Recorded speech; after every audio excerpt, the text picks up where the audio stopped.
দর্শক আমন্ত্রণ আজকে চট্টগ্রামের আয়োজনে। শুরুতেই জানিয়ে দেব শিরোনাম।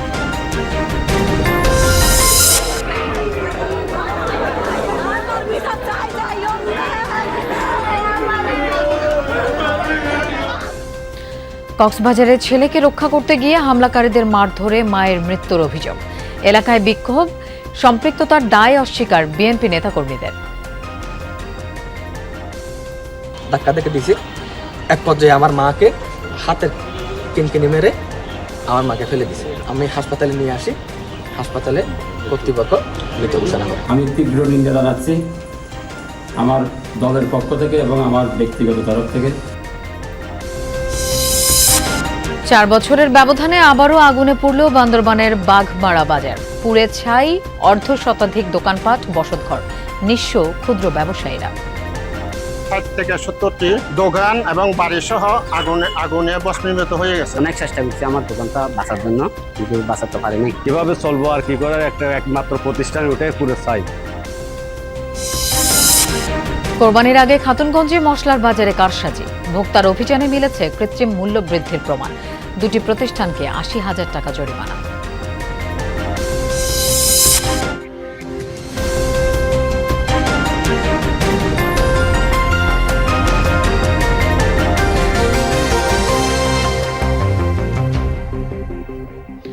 এতক্ষণ শিরোনাম দেখছিলেন, আপনাদের সঙ্গে থাকছি আমি মৌসুমী আহমেদ লোপা। এবার পুরো খবরে যাচ্ছি। ফেসবুকে হাহা রিয়াক্ট দেয়াকে কেন্দ্র করে হামলায় এক নারীর মৃত্যু হয়েছে কক্সবাজারের উখিয়ায়। হামলাকারীরা বিএনপি ও ছাত্রদল নেতাকর্মী বলে অভিযোগ নিহতের স্বজনদের। হামলার শিকার ছেলেকে রক্ষা করতে গিয়েছিলেন মা। মারধর ও আঘাতে ঘটনাস্থলে প্রাণ হারান তিনি। খুনিদের গ্রেফতার দাবিতে বিক্ষোভ হয়েছে এলাকায়।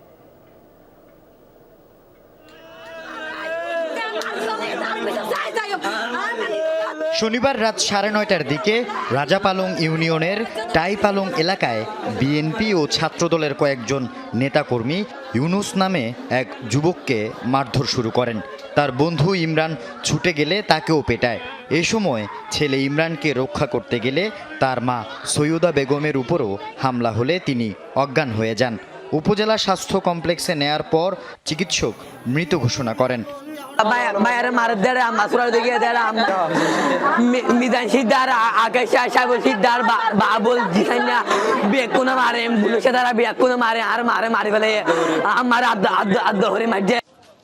নিহতের স্বজনদের অভিযোগ, কয়েকদিন আগে মাদ্রাসার দেয়ালে জয় বাংলা ও শেখ হাসিনা লেখা হলে দেয়াল লিখন নিয়ে ফেসবুকে পোস্ট দেন ছাত্রদল কর্মী জিশান।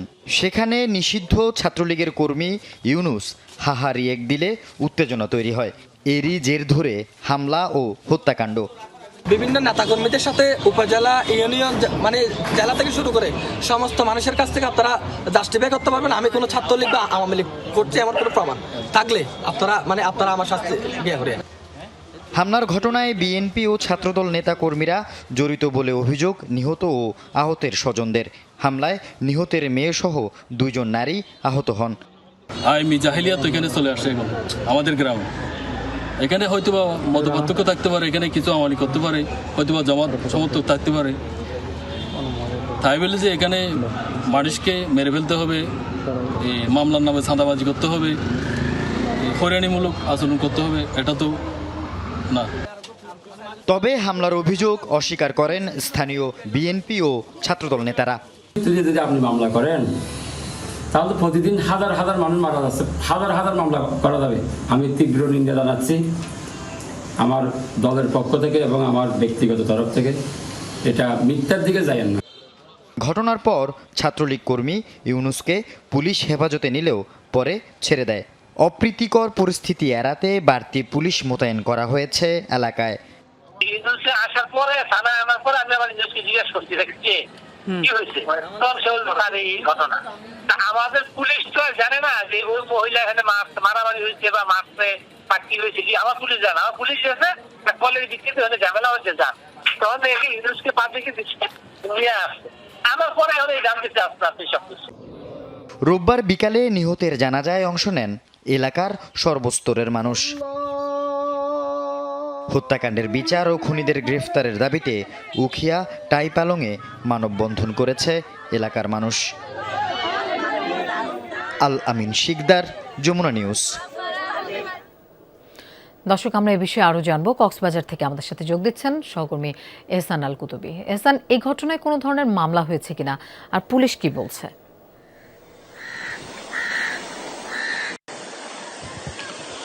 লোপা, এ পর্যন্ত কোনো মামলা হয়নি এই ঘটনায়, এবং গতকালকে যাকে আটক করা হয়েছিল ছাত্রলীগ কর্মী হিসেবে তাকে ছেড়ে দেওয়া হয়েছে।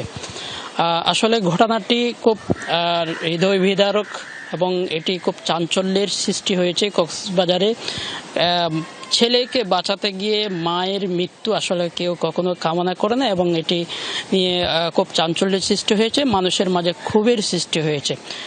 বিএনপি নেতারা বারবার তারা যদিও দাবি করছে সংবাদ সম্মেলনের মাধ্যমে, এবং উপজেলা বিএনপির সভাপতি জাহান চৌধুরী, তার সাথেও আমার কথা হয়েছে, তিনিও বলছেন এই ঘটনার তিনিও সুষ্ঠু তদন্তের মাধ্যমে যদি বিএনপির নেতাকর্মীরা জড়িত থাকেন তাহলে তিনি আইনের আওতায় আনার জন্য পুলিশ প্রশাসনকে সহযোগিতা করবেন। এবং গতকালকে আসলে যদি মাকে হত্যার পর ছেলেদের বা তার সন্তানদের যে বিরাগ আমরা দেখেছি, এটি আসলে এলাকার মানুষকে বিক্ষুব্ধ করেছে, যার কারণে তারা আজকে জানাজার পরপরই তারা বিক্ষোভ মিছিল করেছে, মানববন্ধন করেছে, এবং খুনিরা যাতে কোনোভাবে রাজনৈতিক পরিচয়ে যাতে কোনোভাবেই তারা পার পেয়ে না যায় সেজন্য প্রশাসনের প্রতি জোর দাবি জানিয়েছে, সরকারের দৃষ্টি আকর্ষণ করেছে।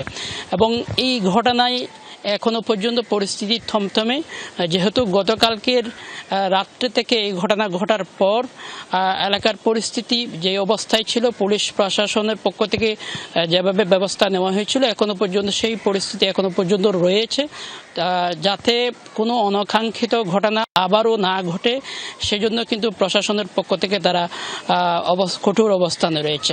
এবং স্থানীয় সচেতন মহল সহ সবাই দাবি জানিয়েছেন যাতে এই ঘটনার কোনোভাবেই অন্য দিকে নিয়ে যাওয়া না হয়, অর্থাৎ রাজনৈতিক ছত্রছায়া যাতে খুনিরা পার পেয়ে না যায়, এবং যে মাকে হত্যা করা হয়েছে বলে অভিযোগ উঠেছে সেই মায়ের হত্যাকারীরা যাতে কোনোভাবে পার না পায় এবং পরিবার যাতে সুষ্ঠু বিচার পায় সেটি কিন্তু সবাই দাবি তুলছে। রূপা। এহসান, আপনাকে ধন্যবাদ আমাদের সাথে যোগ দেওয়ার জন্য। 4 বছরের ব্যবধানে আবারও আগুনে পুড়ে ছাই হলো বান্দরবানের বাঘমারা বাজার। অর্ধশতাধিক দোকানপাট, বসতঘর সম্পূর্ণ ভস্মীভূত হয়ে যাওয়ায় অনেকটা নিঃস্ব ক্ষুদ্র ব্যবসায়ীরা। মধ্যরাতে আগুনের কারণে মালামাল রক্ষা করতে পারেননি কেউ। পুরো বাঘমারা বাজার যেন ধ্বংসস্তূপ। ছায়ের মধ্যে কিছু পাওয়া যায় কিনা খুঁজে বেড়াচ্ছিলেন ক্ষতিগ্রস্ত দোকানিরা। আগের দিনও এখানে ছিল অর্ধশতাধিক দোকান ও বসতঘর, আগুনে পুড়ে সব ছাই। রাতে অগ্নিকাণ্ডের কারণে কোনো মালামাল বের করতে পারেননি কেউ। যে আগুনটা জ্বলতেছে, কি করবো, করার তো কিছু না। ফায়ার সার্ভিস এরা এসে পানিতে নিয়ন্ত্রণে আনলো।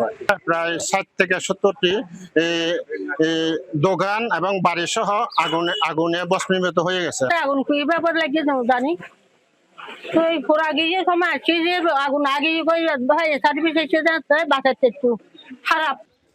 ক্ষতিগ্রস্তদের ধারণা বৈদ্যুতিক শর্ট সার্কিট থেকে আগুনের সূত্রপাত। অন্তত কয়েক কোটি টাকার ক্ষয়ক্ষতি হয়েছে বলে দাবি তাদের। চোখের সামনে আমার দোকানটা পুড়ে যাচ্ছে, কিছু করতে পারছি না। আমি অনেক চেষ্টা করছি আমার দোকানটা বাঁচার জন্য, কিন্তু বাঁচাতে পারিনি। এটা অনিশ্চিত ভবিষ্যৎ হয়ে গেছে, কিভাবে চলবো আর কি করে, একমাত্র প্রতিষ্ঠান ওটাই পুরো চাই। রোয়াংছড়ি ও বান্দরবান থেকে ফায়ার সার্ভিসের 4টি ইউনিট ঘটনাস্থলে গিয়ে 3 ঘন্টার চেষ্টায় আগুন নিয়ন্ত্রণে আনলেও ততক্ষণে সব পুড়ে ছাই। সবগুলো দাহ্য বস্তু, কাঠ এবং বাঁশ এগুলো বেশি ছিল। আমরা এসে সাথে সাথে দেরি করি নাই, আমাদের পানির স্রোত পাওয়া গেছে, সেগুন কল থেকে আমরা পাম্প করে আগুন নিভেছি। রোববার রাত 3:30টার দিকে বান্দরবান সদর উপজেলার বাঘমারা বাজারে ভয়াবহ এ অগ্নিকাণ্ড ঘটে। এর আগে 2022 সালের ফেব্রুয়ারিতেও আগুন লাগে বাজারটিতে। আল আমিন শিকদার, যমুনা নিউজ। কোরবানি ঈদের আগে মশলার বাজারে কারসাজির চেষ্টা চলে প্রতি বছর, ব্যতিক্রম হয়নি এবারও। কয়েকদিনের ব্যবধানে আদার দাম বেড়েছে 80 টাকা। আজ খাতুনগঞ্জে ভোক্তা অধিকার সংরক্ষণ অধিদপ্তরের অভিযানে মিলেছে কৃত্রিম মূল্য বৃদ্ধির প্রমাণ। দুটি প্রতিষ্ঠানকে ৮০,০০০ টাকা জরিমানা এবং অন্যদের সতর্ক করা হয়।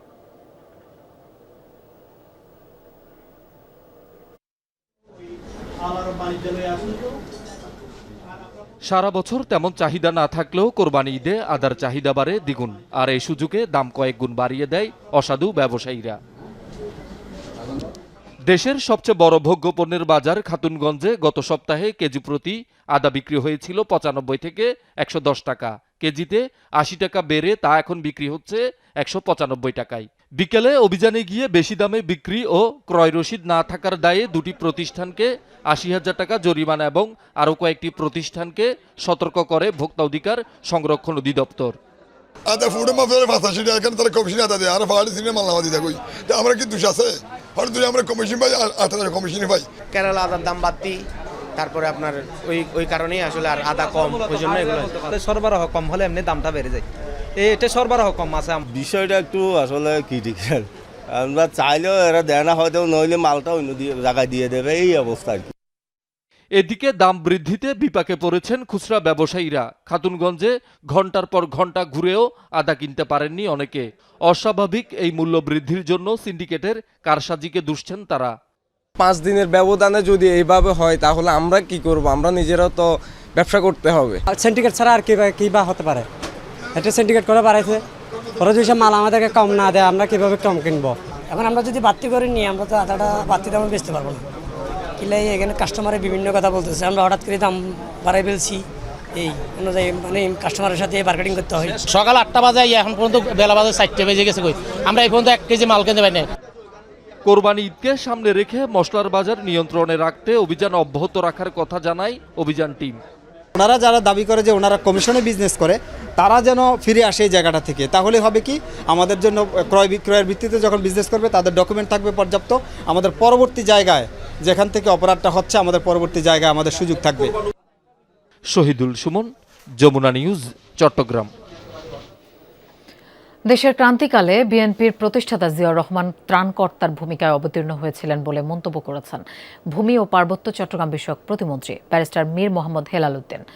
চট্টগ্রামে জিয়া স্মৃতি জাদুঘরে পলিটিক্যাল রিপোর্টার্স ইউনিটি আয়োজিত বাংলাদেশি জাতীয়তাবাদ ও শহীদ জিয়াউর রহমান শীর্ষক আলোচনা সভায় এই মন্তব্য করেন তিনি। অর্থনৈতিক স্বাধীনতা নিশ্চিত করার পাশাপাশি জিয়াউর রহমান কৃষি খাত, তৈরি পোশাক রফতানি এবং শ্রম রফতানি এই 3টি খাতের প্রবক্তা বলে মন্তব্য করেন প্রতিমন্ত্রী। সভায় সংগঠনের আহ্বায়ক, সদস্য সচিব ও বিএনপি নেতারা বক্তব্য রাখেন। আন্তর্জাতিক মানের অ্যাওয়ার্ড শোর ট্রফি উন্মোচন হয়েছে বন্দরনগরী চট্টগ্রামে। মোহাম্মদপুর এলাকায় এক অনুষ্ঠানে চট্টগ্রাম ফ্যাশন ভ্যানগার্ড অ্যাওয়ার্ডের যাত্রা শুরু উপলক্ষে এই ট্রফি প্রদর্শন করা হয়। বক্তারা বলেন, চট্টগ্রামের মডেল, ফ্যাশন ব্যক্তিত্ব, নারী উদ্যোক্তা, কন্টেন্ট ক্রিয়েটর ও ফিল্ম আর্টিস্টদের আন্তর্জাতিক প্ল্যাটফর্মে তুলে ধরতেই এই উদ্যোগ বলে জানান আয়োজকরা। শিগগিরই অ্যাওয়ার্ড শোর ঘোষণা দেন তারা। অনুষ্ঠানে সিএফভিএ চেয়ারম্যান রিয়াজ হোসেন সহ অনেকে উপস্থিত ছিলেন।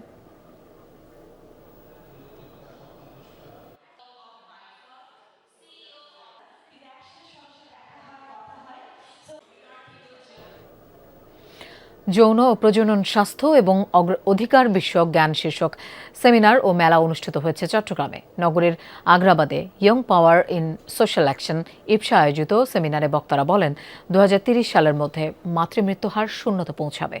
অনাকাঙ্ক্ষিত কিশোরী গর্ভধারণ এড়াতে পারিবারিক ও সামাজিকভাবে সচেতন করার আহ্বান জানান তারা। সেমিনারে বিভাগীয় স্বাস্থ্য পরিচালক, পরিবার পরিকল্পনা বিভাগের উপপরিচালক সহ অনেকে উপস্থিত ছিলেন। প্রায় 300 তরুণ তরুণী মেলায় এ আয়োজনে অংশ নেন।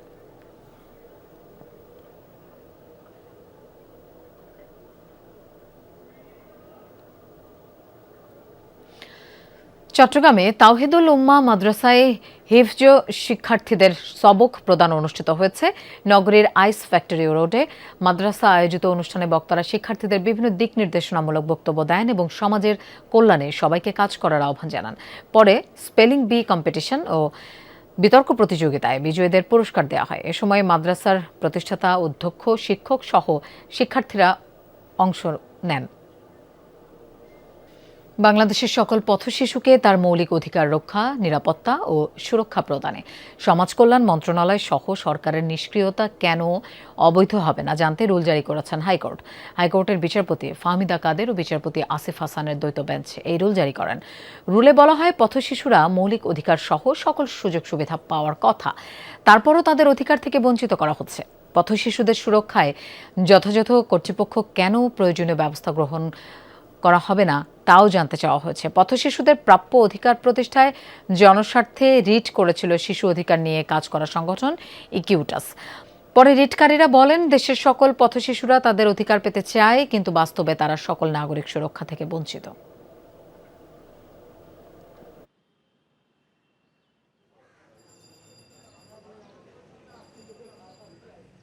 একটি রুল জারি করেন যে কর্তৃপক্ষের নিষ্ক্রিয়তা এবং খামখেয়ালিপনাকে কেন অবৈধ ঘোষণা করা হবে না। পথশিশুদের যে সুযোগ সুবিধা এবং তাদের যে একটি নির্দিষ্ট নীতিমালার মধ্যে নিয়ে আসার কথা, সেই অনুযায়ী তাদেরকে কোনো ধরনের সুযোগ সুবিধা দেওয়া হচ্ছে না। দর্শক, এই ছিল আজকে চট্টগ্রামের আয়োজনের। এতক্ষণ সাথে থাকার জন্য ধন্যবাদ সবাইকে।